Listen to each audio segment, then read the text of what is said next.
You ever get the feeling the air's too still? Like the world's holding its breath, waiting for something to happen? That's how it was that night, the night of my last broadcast. My name's Lyle. Used to be a big deal on the radio. Spent decades spinning vinyl and cracking jokes between weather reports. Midnight Barry, they called me once. Had a real following.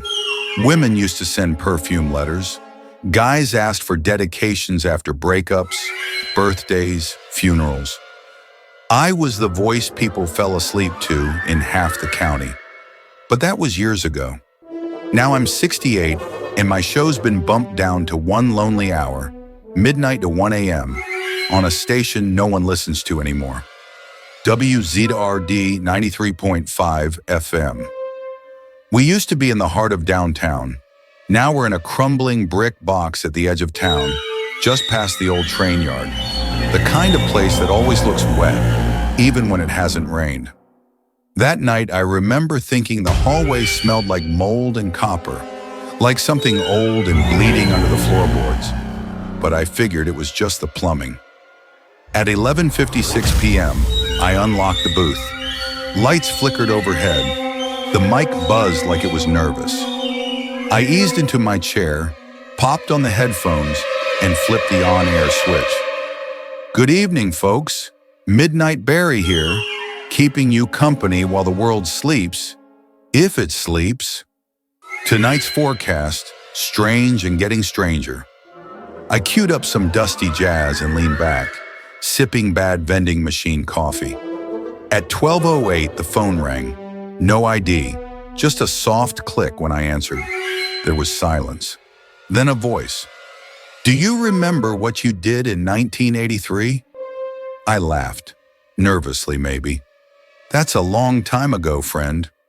Not for the dead. Then the line went dead. Weird, sure. But I've had prank calls before. College kids trying to spook the old man. Tried to shrug it off, but then it rang again. He was screaming when you drove away, Barry. My stomach turned. I hadn't told anyone about that night. Not the full story anyway. The kid, Danny, he'd run out into the road chasing his dog. I swerved, but not fast enough. Called it in anonymous. No one ever knew I was behind the wheel. That was over 40 years ago. My hands started shaking. I spilled coffee on the console. And then the lights flickered again. Longer this time. The whole booth groaned, like the walls were shifting. I stood up, and I swear the room felt smaller. No, it was smaller, like the corners were leaning in, just a little, like the soundproofing foam was breathing. I tried to open the door, stuck, like someone was holding it shut on the other side. 12:17. The call came again. He's not the only one, Barry. What about the woman in the motel? Room 6? My knees went weak. That wasn't even the state. That wasn't even radio. I was on the road, drunk, broke, and mean. She asked for a ride. I gave her one. She never made it home. How the hell could someone know? I pulled off the headphones and threw them across the booth. Static screamed from the speakers, even though I'd killed the feed. The phone lit up. Every line, all 6, flashing like Christmas lights. I picked up the first one. He's coming. Second one. He knows what you did. Third. You hear that, Barry? That sound behind the music? The jazz was still playing underneath the noise. Only it wasn't jazz anymore. It was whimpering. Like a child, crying softly. The walls were pulsing now, throbbing, closer. The ceiling was lower than before. I could touch it without stretching. 12:33. The lights went out.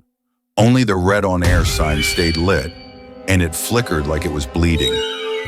I crawled under the console, heart jackhammering. The phone rang again. No click this time, just the sound of breathing. Then, he's in the building. I looked toward the glass window. The hallway was pitch black. But something was moving out there. A shape. Tall. Thin. No face. Just static where the face should have been.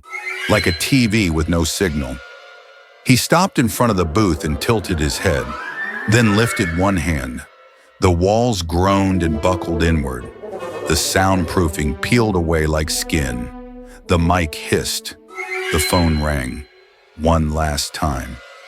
"This is your last broadcast, Barry." And then silence. When they found the station the next morning, the booth was empty. The chair was still spinning. The tape recorder, yeah, we still use one, was melted. But one thing made it out. The broadcast. It went out live across the airwaves. Only one person heard it. A trucker passing through at 12:47 a.m. He swerved off the road and plowed straight into a telephone pole. When they pulled him from the wreck, he kept repeating the same thing, over and over. "He's coming through the static.